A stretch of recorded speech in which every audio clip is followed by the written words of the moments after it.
This was, many of you are not old enough to remember, but in the dot-com bubble days, people were dropping out of college and on a single one-page business plan going to venture capitalists and raising $40 million on just, on a single piece of paper. So we had this idea for Overstock, and I thought, how can this miss? The business plan itself was very simple. There's a corner of retail that folks like you and me normally never meet, never know about. It's called jobbing.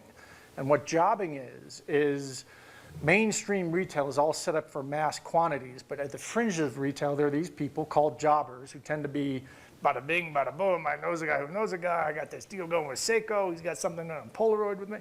And there are these real hustlers at the fringes of retail, and they're cleaning up the edges of retail, the canceled orders, the bankruptcies, the excess inventories.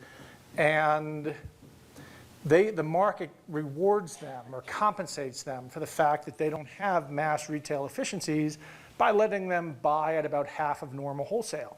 So our idea was, let's be a jobber. Let's have a bunch of jobbers doing stuff like, within our company, doing this stuff, but bring the inventory into a warehouse in Salt Lake City, putting it on the internet. We won't have what everyone else has, but what we have, we paid half of what they paid for. So it seemed like a good, sound business plan. And I went to 55 venture capitalists with that business plan, and I thought this is going to be a slam dunk because folks are, I've run companies, I've worked for Buffett, it's going to be easy to get this capitalization for this.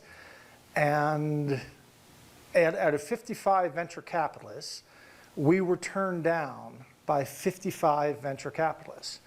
In a day when everyone could get funding, we couldn't get any funding for this idea. And then this wonderful thing happened called the dot-com bust.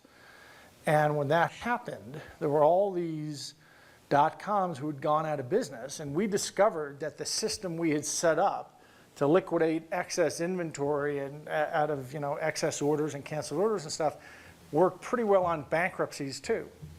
And we went in and liquidated 18 companies who had been funded, incidentally, by the same venture capitalists who turned us down for money.